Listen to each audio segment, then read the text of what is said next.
back to the Morning Watch. I am your host, Stokeley Marshall. It's now time for the main watch. CARICOM.org in August 2020 reported that the Bank of Jamaica had plans to test digital currency. And while it wasn't put forward as something that would replace cash in Jamaica, in other words, it would be used alongside cash, it would be definitely an alternative to cash. And it was to have been tested in late 2020. We're not too sure what happened there. We have in the past tried to reach out to the Bank of Jamaica to have a conversation around this, and we continue to do so. Now, February 22nd of this year, the Bank of Jamaica's Governor, Richard Biles, said plans were advanced to develop and implement the use of a central bank digital currency, CBDC, locally. What do people generally in the Jamaican society know about the concept or the idea of a digital currency? And in fact, it is understood that there's more than one type of digital currency, and hopefully we can explore some of that today. What should we know? Will there be a time in the future when possibly a digital currency would actually replace all forms of cash? We don't know. Our guest this morning to discuss this, we have Tyrone Edwards, Information Technology Specialist, and Trevor Samuels, past president of the National Consumers League. Gentlemen, good morning. How are you both doing, sir? Oh, good morning to you. Good morning to all the listeners. And how are you doing? I'm fine. I am well. Good. Mr. Edwards, are you there, sir? Until I hear the question. Nothing to make you shake in your boots, sir. Nothing to make you shake in your boots. Yes. Mr. Edwards, are you there, sir? Yes, good morning to you and Samuel and your Edwards, how are you this morning? I'm doing well. Well, first of all, I would like to see if any of you would like to jump at this one. In a nutshell, maybe I'll start with you, Mr. Edwards. Can you assist the listeners to understand what is meant by digital currency? Okay. When we speak about digital currency, we are talking about a form of money that is only available in an electronic format or a digital format, therefore the name digital currency. So there are no notes or coins that you would be exchanging physically. So that is what digital currency is. Okay, so, and in terms of different types of digital currency, are you aware of any different types, whether actual or being experimented on, being explored at this time, or is it that person should expect to only hear of one form? We understand, for example, you have Bitcoin. How does that factor into the equation in terms of digital currency? Okay, so this all, it exploded with the advent of Bitcoin, because Bitcoin is considered the rage, where persons are able to purchase goods and services using this type of currency that is only available in a digital format. And it is referred to as a cryptocurrency, which means that the trust that is put in the transactions that are carried out using Bitcoins, it is backed by a very strong cryptographic or security mechanism, and it assures the users that the transactions that are carried out are going to be considered valid transactions. But because this money exists only in a digital format, it also entices persons who like to have some type of privacy in the transactions that they carry out.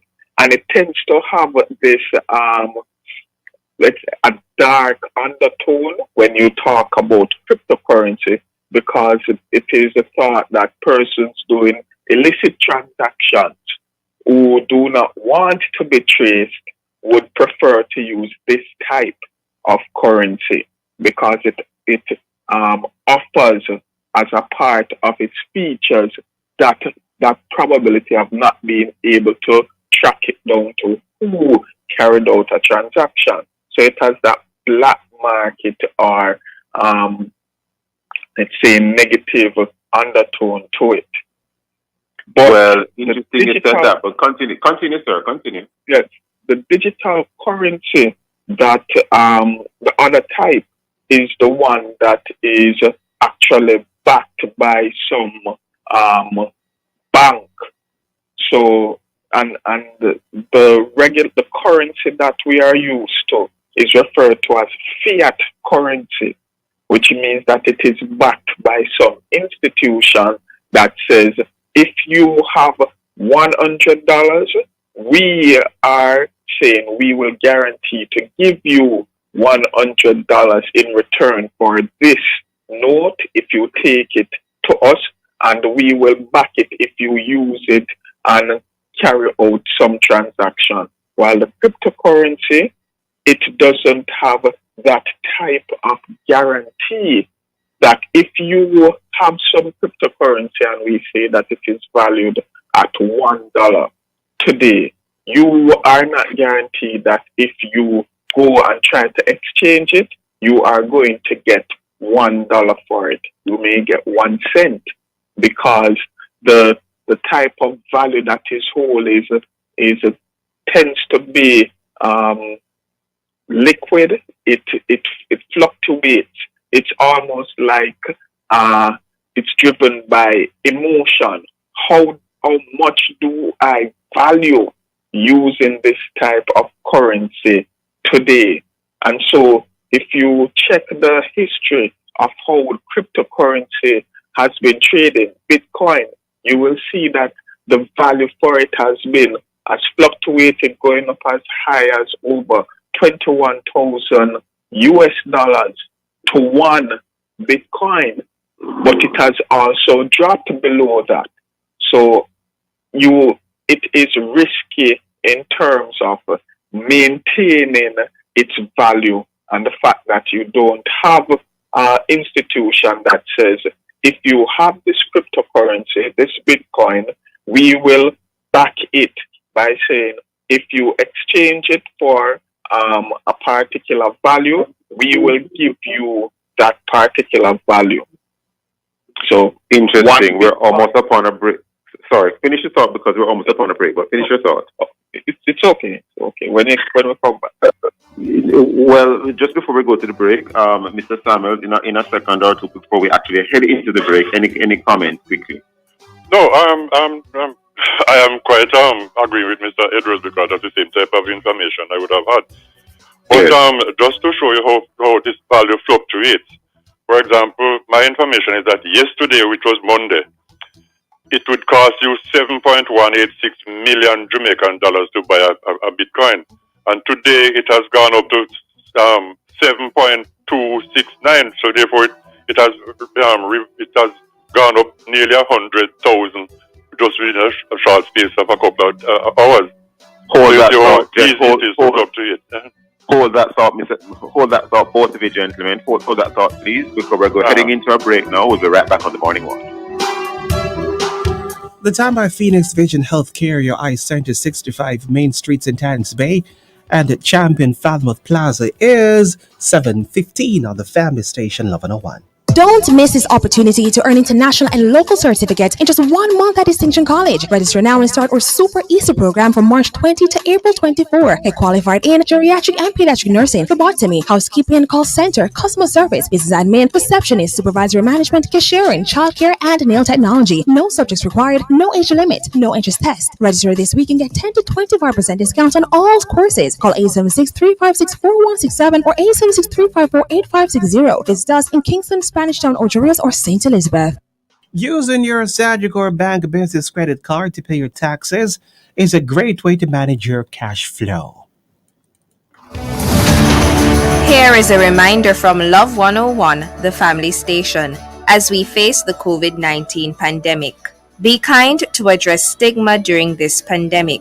Share the latest facts and avoid exaggerating stories. Show solidarity with affected persons and tell the stories of persons who have experienced the virus. I am Kimberly Levy from Love 101, reminding you to protect yourself while protecting others. Stay safe and keep it locked on Love 101, the family station.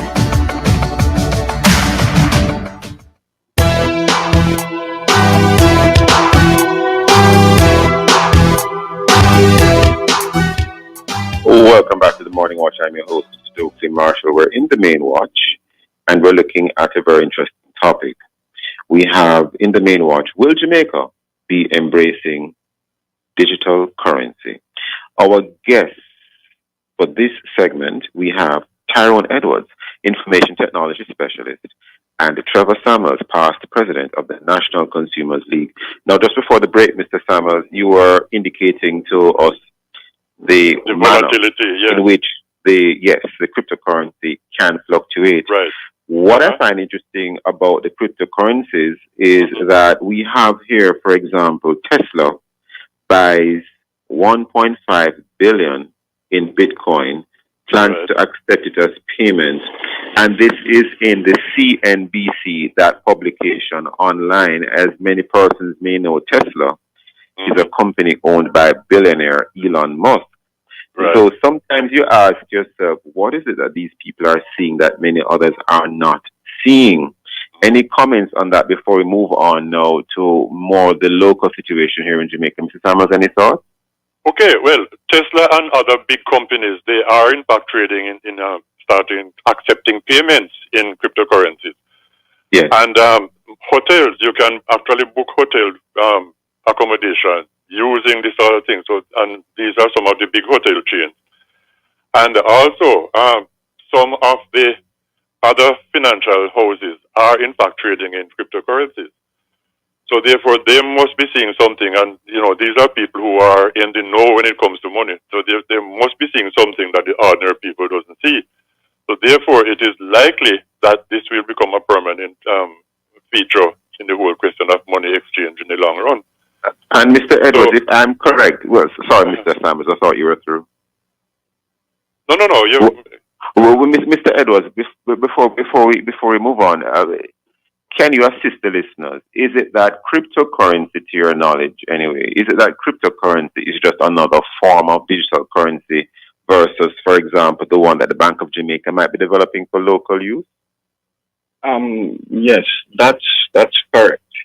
So it's just another form of representing value, but that value tends to fluctuate, and it's not really backed by some other institution that guarantees the value that you will get from day to day will be constant. Understood. So in terms of the local situation, any comments? Because the Bank of Jamaica has indicated up to this year that, you know, the whole matter of the whole matter of digital currency for local use is being considered, and obviously it would be something that would be monitored. It is something that would be definitely would not be something on the black market. It would clearly be something which is monitored and I'm assuming regulated. So do you have any comments in relation to that? Because it's being indicated that, at least from what we have read so far, that it would not replace cash, but it would be used in addition to cash. Any thoughts? Okay. In terms of why many persons are now seeing a need to go into digital currency, it would require us looking to areas where digital currency is the only way of doing transactions, right? So you have some countries that are impacted by wars, and therefore their economic systems are not able to support the regular set of transactions, or even able to print and produce money, right? The current notes and coins to exchange. So a lot of these countries have to depend on using some electronic way of exchanging money. So these countries that are facing these challenges, they are the starting point. So the research shows that in these countries, a lot more of the citizens tend to be a part of the financially regulated market, and therefore introducing a digital currency is going to carry more citizens into the what is referred to as the bank space. So right now you have persons that don't have a bank account, but yet still they do exchange money every day.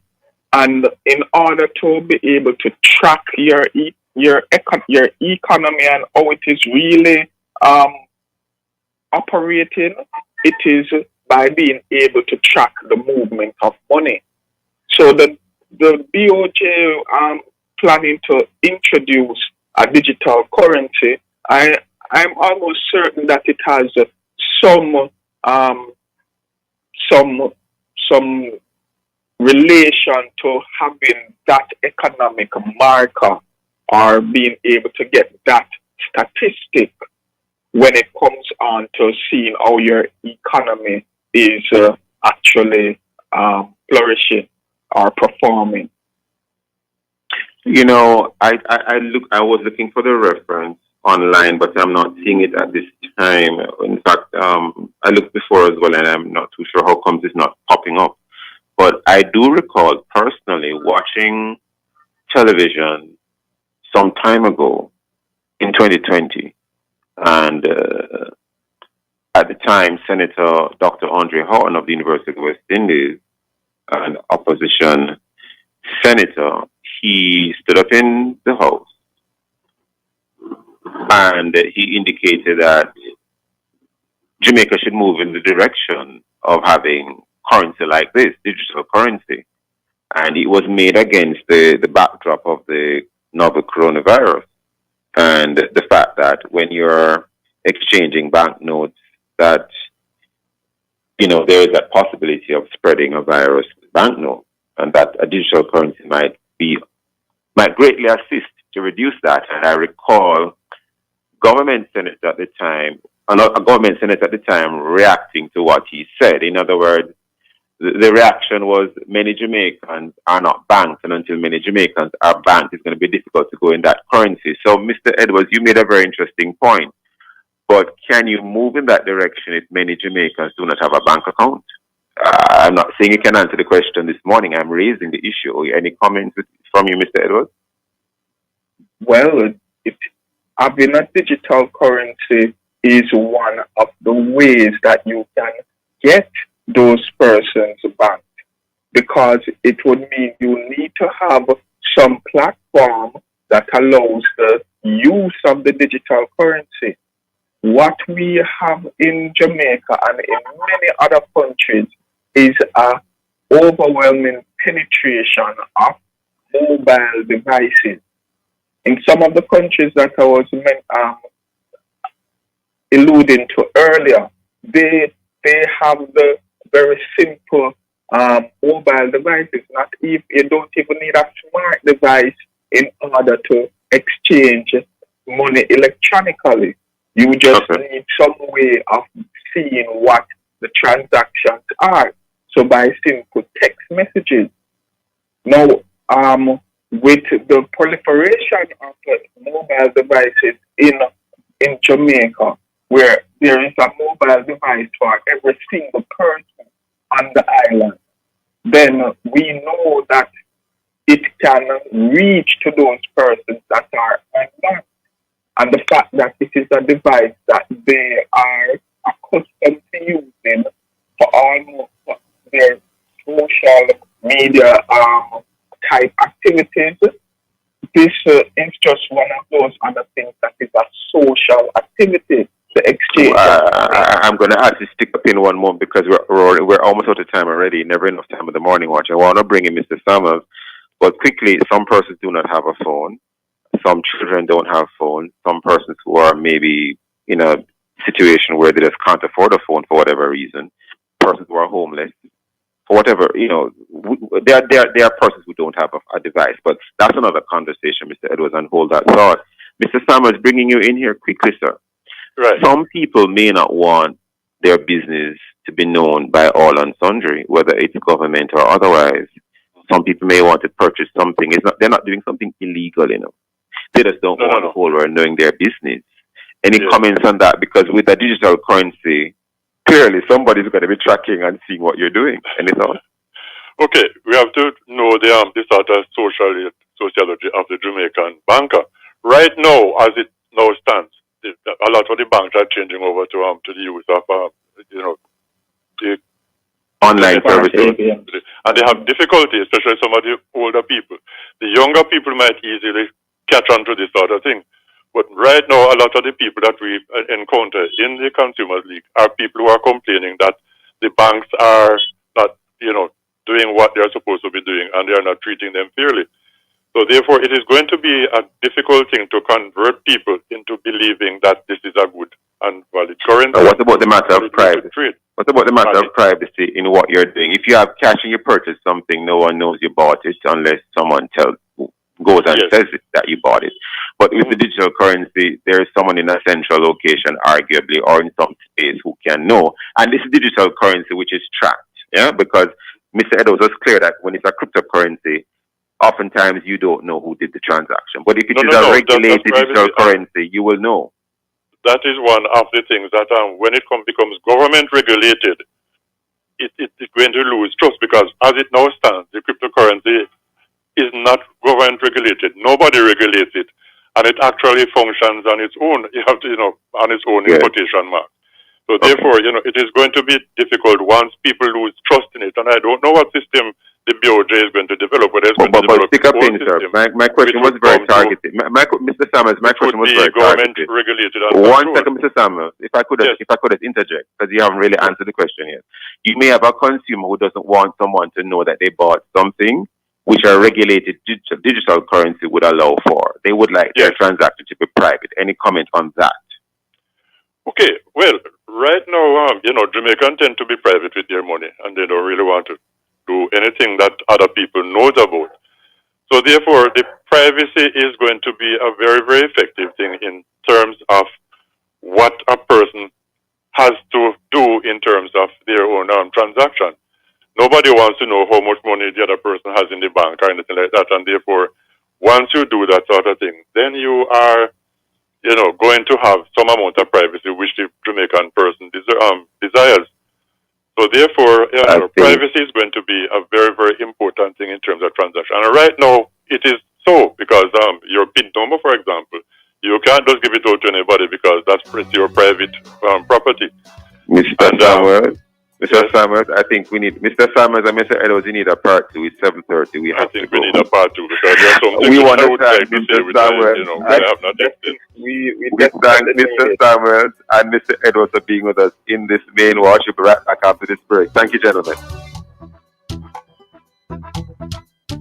JN Bank's live online banking is your quick and easy banking that's safe and secure. Sign up today. Visit jnbank.com. JN Bank will help you find a way. The time is 7:30, folks, on the Sound of Love.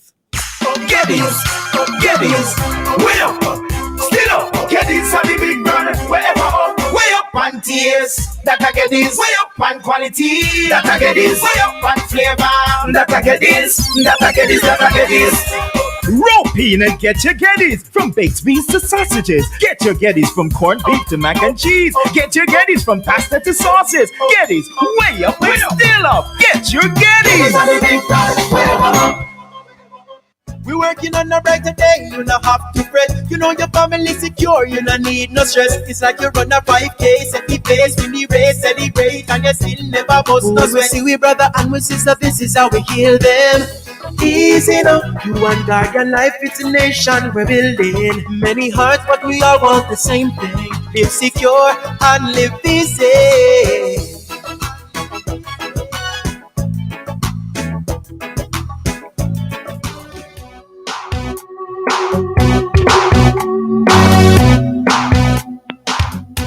Welcome back to the Morning Watch. I'm your host, Stokeley Marshall. Let's take a look at the newspapers to see what Jamaicans and others are saying and doing. And we have here in the Jamaica Observer, this one is pretty interesting.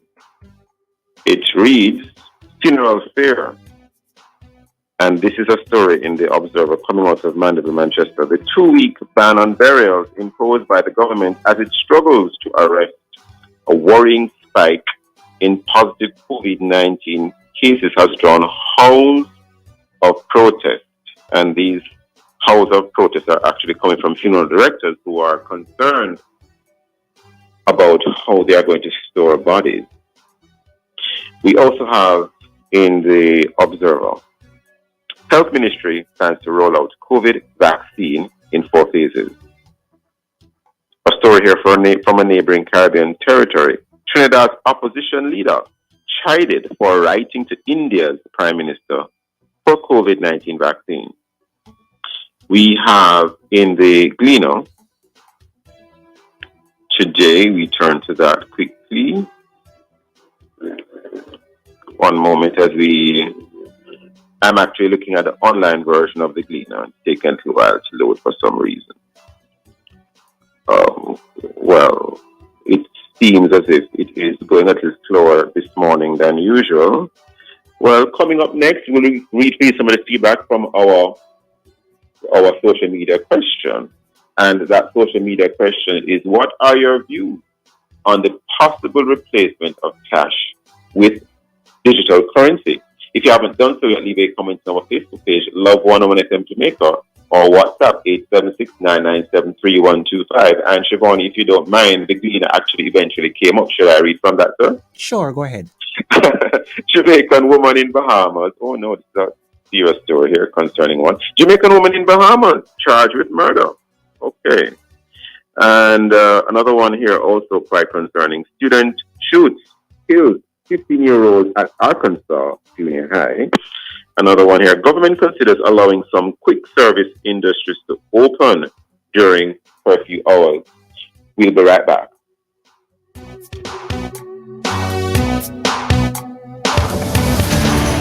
Here is a reminder from Love 101, the family station, as we face the COVID-19 pandemic. Masks are effective only when used in combination with frequent hand cleaning with soap and water or alcohol-based solutions.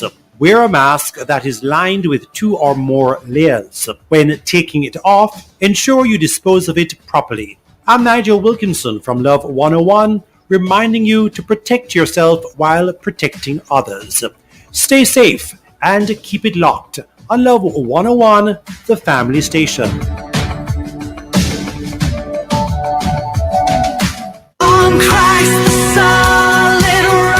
This week, Inside the Rock, host Pastor Steve Blair and guest Reverend Dr. Devon Dick discuss the topic advocacy and the church.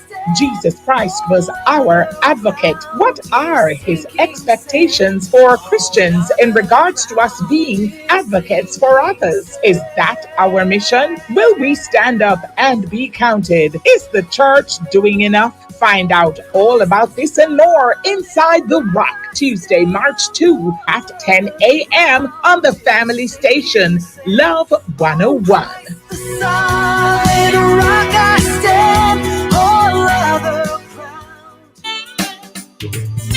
Have some issues and concerns in your community that you wish could be attended to now? Want a platform to voice those concerns? This could be the place for you. Send your 30-second voice notes describing your issue to 876-997-3125. That's 876-997-3125. Be sure to type a voice for hope before sending the voice note. Then listen on Tuesday at 9:45 a.m. for a voice for hope. Share the concerns you have seen. You know that street light that has not been working for a long time, or your community has not had water for 2 weeks now? Yes, here's somewhere you can share it. And maybe, just maybe, we can get some love on your situation. Remember now, send a 30-second voice note describing your issue and type a voice for hope before sending your voice note to 876-997-3125. A voice for hope. It's a problem, and we need a solution now. Love 101 FM, the family station, bringing a voice to your situation.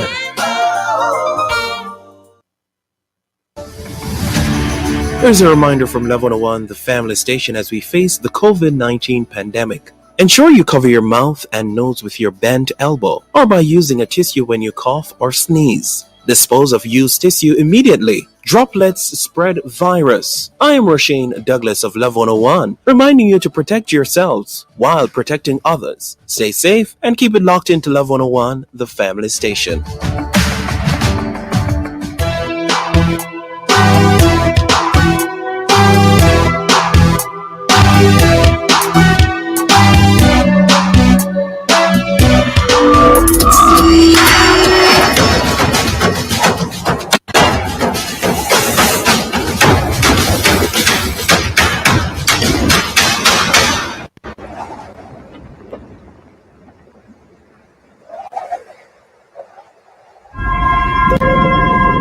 We are starting the straighten up and fly right maneuver in preparation for parachute deploy. The navigation has confirmed that the parachute has deployed and we are seeing significant deceleration. Skycrew maneuver has started. About 20 meters off the surface. We're getting signals from MRO.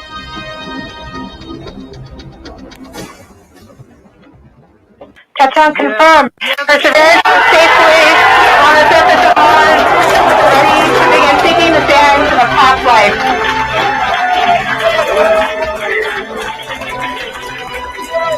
Looks like we're getting the first image. This is the most amazing thing. This is what NASA does. This is what we can do as a country.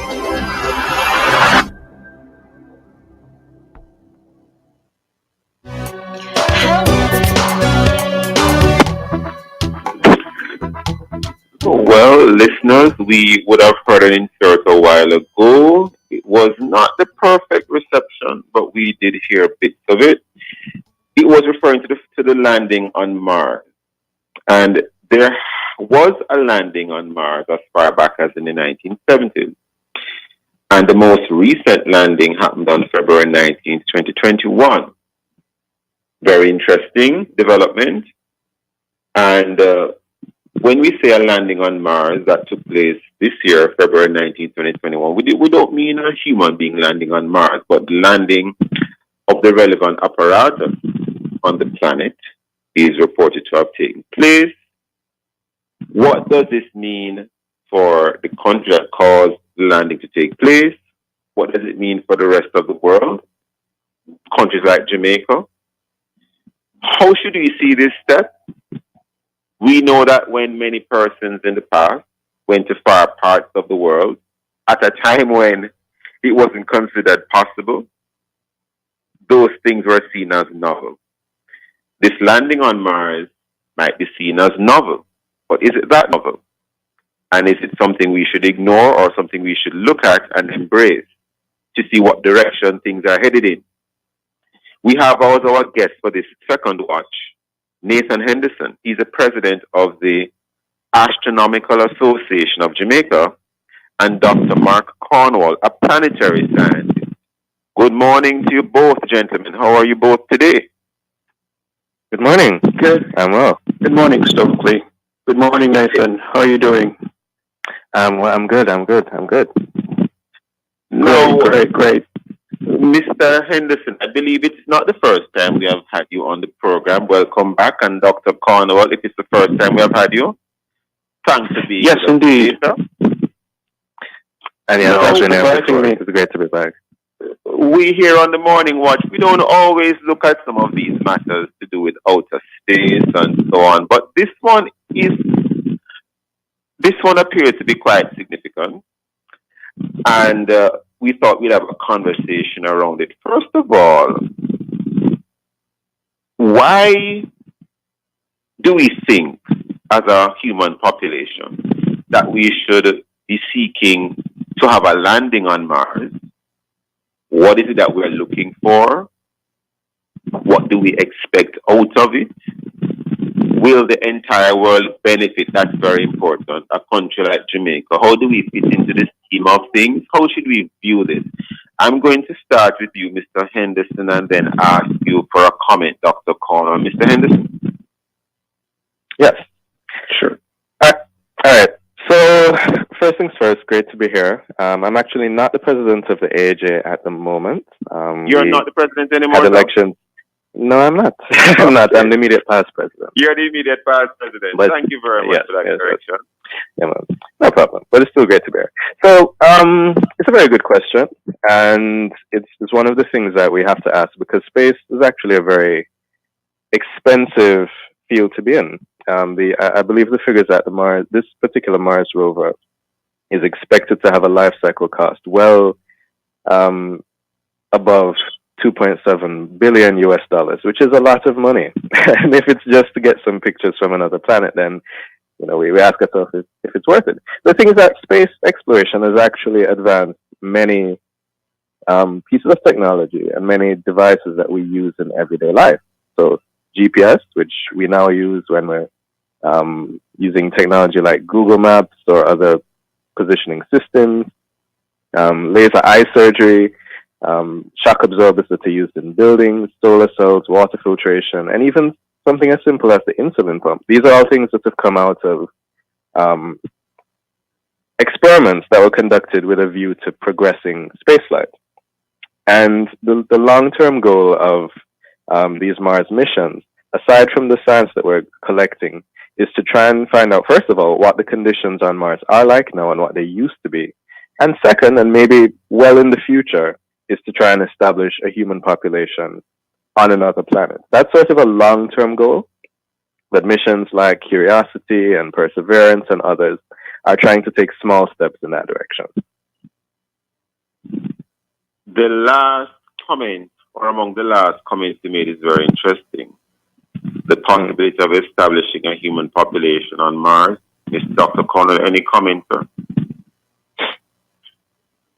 So, in terms of establishing, firstly, thanks for inviting me as well. And I completely subscribe to what Nathan elaborated, essentially, that space exploration has really benefited humanity in terms of the technologies that have kind of filtered down from the experiments that were conducted that are now being used in our everyday lives and are pretty much essential to our modern lives as we conduct them. So yeah, in terms of people settling on Mars, that is certainly a long-term goal. It is, it depends on what your perspective is, to be honest. It is a personal view for many people, but in the end, the idea is that at some point, it would be very good or would be very useful to be able to find a second home, a home apart from Earth. Because Hold that thought, Dr. Connell. We're upon a break. The Morning Watch will be right back. Okay. This is Love 101. The family station is now 7:45 on the Sound of Love. Scotia Digital Saturdays is back. Come join us for a one-to-one session to learn how to use Scotia Online Banking, the Scotia app, and all the new features of our ABMs on February 27th and March 6th at the following branches: Port Antonio, Port Maria, St. Anne's Bay, Old Harbor, Christiana, Junction, Black River, Maypen, Santa Cruz, Spanish Town, Falmouth, Portmore. Learn how to save time and money banking online at Scotia Digital Saturdays. Are you doing enough to protect the health of your parents and grandparents? Our nation's elderly are the most vulnerable group of citizens to die from COVID-19. It is our duty as family members, caregivers, and community to protect their health and well-being. Let's do our part. Wear your mask around them. Wash and sanitize your hands when you are in their space. Provide comfort and emotional support during these very stressful times. Assist them with activities where there is a challenge or a need. Let us show our seniors that we truly care. For further information, contact the National Council for Senior Citizens toll-free 888-SENIORS or 876-736-4677 or call 876-906-9277 or visit www.mlss.gov.jm. A message from the Ministry of Labor and Social Security. I know, man. She gets out of bed even when she doesn't feel like it. She works long hours and rarely gets a break. She gives of herself every single day and has a very important job. Here you go, sweetie. Do you need anything else? But this woman is not only a nurse, she is also my mom. And Malta helps her care for herself so she can look after everybody else. And me too. Thanks, mommy. Thanks, Malta. Malta gets full of life. I am data hungry. I share pictures of my food on Instagram, but not the actual food itself. I listen to YouTube music all day, and when I'm not, I'm streaming videos all night. Flow has the only prepaid mobile plan with unlimited data for the apps I really want. Real apps like YouTube, Facebook, and Instagram, Twitter, and WhatsApp. Real data that I really use. Get it now. Dial *129*6 number sign to activate your Flow 7-day plan for only $675. Conditions apply.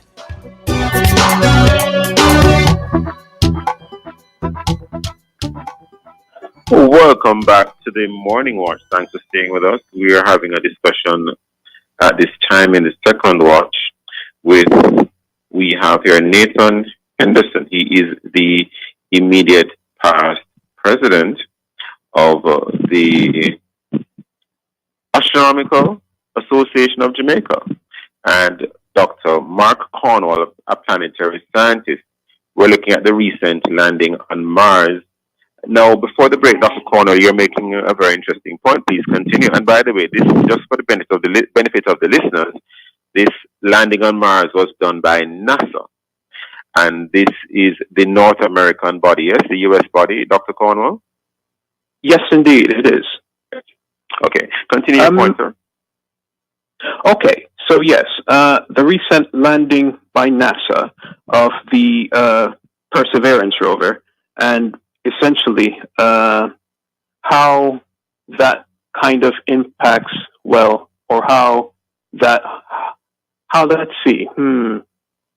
we can view that in terms of its significance when we consider landing humans on Mars. So, by the way, has a human ever been landed on Mars? I have been searching and I'm not sure what I saw confirmed anything. We have never landed a human on Mars. No. So we have never landed a human on Mars, and well, you have different companies now. You have, like, I don't know if you've heard of SpaceX, and that's Elon Musk's company. Yeah. The same guy who runs that company called Tesla, who makes the electric cars. I mean, they're at the minute experimenting with ships. Essentially, they're developing some rockets that they're hoping one day will transport humans to Mars to create a new settlement. And essentially, I mean, at the minute, I think they're on the 10th iteration of that spaceship, and they're actually launching it from the USA. Can't remember where exactly the launch location is. Somewhere in the USA, but they're actually launching and testing these spacecraft, trying to figure out how best to actually land them, so that they can actually transport humans and cargo to Mars. Now, I know I'm cutting you, Dr. Corner, but let me ask a basic question. Is Mars habitable in terms of how the Earth is habitable? In other words, I can't just walk up and down on Mars without wearing some sort of bodysuit or something. No. So yeah, it's not.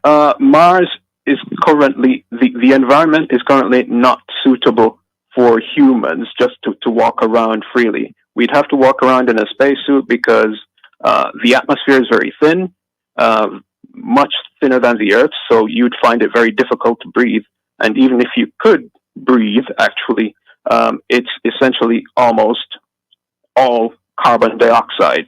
So there's very little oxygen in the atmosphere, so we wouldn't have anything to breathe anyway. So Dr. Cornwall, as many Jamaicans would say, if I could use a little Jamaican language, what we are do up there? What we are going for? Why should we go there? And to what end? To what end? Yeah, and that's where it becomes a personal thing, because, in my opinion, because some people want to go there, because when you consider the fact that you have so many asteroids, near Earth asteroids, that we have to be keeping an eye on, just in case you have one that might, have Earth's name on it, for example, because we do have impacts now and then on Earth, and they can have significant consequences for, the population. I don't know if you've heard of... Continue. If I've heard of the Chelyabinsk impact. It wasn't really an impact that occurred somewhere in Russia, where it was actually called an earburst, where you had essentially a small fragment of an asteroid coming into the atmosphere, and that exploded above in the upper atmosphere and created a shock wave. And that shock wave damaged a whole bunch of buildings and injured some people on the ground. So, and that was just a small bit of asteroid that exploded way up in the atmosphere. So, So we go about our daily lives sometimes kind of oblivious to what's happening up there in the sky, in the universe. And we sometimes have to kind of... Are you hearing me? Hello? We're hearing it. We're hearing it, Dr. Cornell. We're hearing it. Very interesting too. Yes. And sometimes we just have to kind of take a step back and think about the fact that things might not be as safe and pristine as we think they are. So you have those people who think, well, it's best to kind of spread our eggs a little bit and plant footprints on another planet and try to develop an independent civilization. So just in case anything were to happen on Earth, anything catastrophic, then humanity will not be eliminated. Of course, you have others who are more concerned about commercial enterprises. So people who are considering like mining, for example, because out there in the universe, in the solar system, you have so many different planets, so many different bodies with so many different rare minerals, precious minerals, and that people would like to mine and would make a whole lot of money from doing that with. Can you say what some of these mines are? Are you able to say what some of these minerals are, rather, minerals? Most of them are very rare earth metals. So you have stuff like many of the metals that you use inside your mobile phone. For example, iridium, cadmium, very rare metals that you're not going to find them easily on Earth. They're not in abundant supply on Earth, but they're in abundant supply on Mars. Exactly. Well, so the idea would be to go to Mars and Yes, or Yes. else other planets. Yes.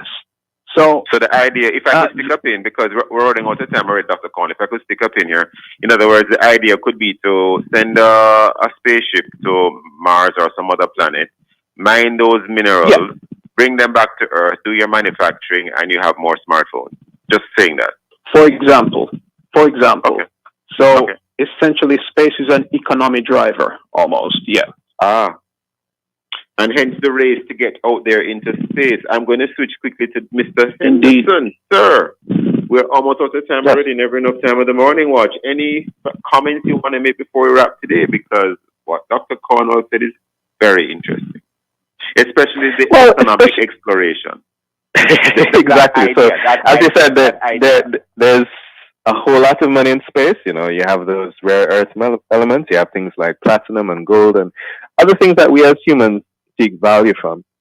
But I would also suggest, and just remind, especially the younger listeners, that in the realm of possibilities, many of the things that we're doing right now would have seemed impossible back then. And when you think about it, Perseverance is actually not a small rover. It's the size of a car. It's 7 feet tall, 9 feet long. It weighs the same as a probot. And we as humans have the capability to launch something that is so technologically advanced, 23 cameras, safely transport it to another planet, land it, and then conduct science. And so it's always a reminder to aim high. You know, we advance as a species to excellence. And, you know, we are here on this planet, depending on who you talk to, for a variety of different reasons. But in your own personal life, no matter what you're doing, remember that we are capable of greatness, you know, and you know, it's especially if you're a young person, especially if you're a young scientist, just a reminder to keep aiming high. You never know where you might end up. You might end up like Dr. Colonel studying planetary science in a prestigious university somewhere in the world, or launching an incredibly advanced robot to land on another planet. It's entirely possible. What next? That would be my one takeaway. What is next for your association, Mr. Henderson? I know that you're the immediate past president now, but in relation to some of these developments globally, and I could continue, the amount of things that are taking place right now. I mean, all the satellites that are positioned around the Earth, etc. Any comments you want to leave in terms of, you know, what's next on your agenda as an association? The recent landing of Mars would have interested you a whole lot. Anything else? Because we were relying on people like you to help us to understand what's going on up there. Well, that is true. The safe answer is to say, well, you know, you'd have to speak to the current president and the current executive. They're the ones in charge. But you can contact us. Go to any of our social media pages, and you'll hear a lot about what we're doing. We're not sleeping. We're a very active association. And can I say, please? Go ahead. Because when I was in Jamaica, I grew up with the AAJ, so that's part of how I pretty much ended up where I am, because I joined the organization when I was around 18 or so, just after leaving high school, and I was with them for quite some time until I left to go to study. So I've still been in touch on and off, and it's a pleasure to see them doing their work there in Jamaica and trying to spread the word about science and space in general. They're doing very good work, I think. We have to leave it there this morning. A lot of what you're both saying is highly intriguing, and we look for further development, in particular the economic aspects of this exploration. Thank you, Dr. Cornwall and Mr. Henderson. Thank you, listeners, for being with us. Join us again tomorrow to look at other topical and controversial issues, and to get copies of our program, call our production department at 876-968-9596-7. The Morning Watch is on our Love 101 app. Download it today and stay connected to the family station Love 101 FM. This has been the Morning Watch. Thanks to our producer Kathy Gale and to our guests. I am Stokeley Marshall, handing it back to Love in the Morning with Siobhan Blair. And the Morning Watch is brought to you today by Educom Cooperative Credit Union. Value through service, integrity, innovation, and commitment. This is Love 101. Enjoy reduced sugar, reduced sodium, and gluten-free product options with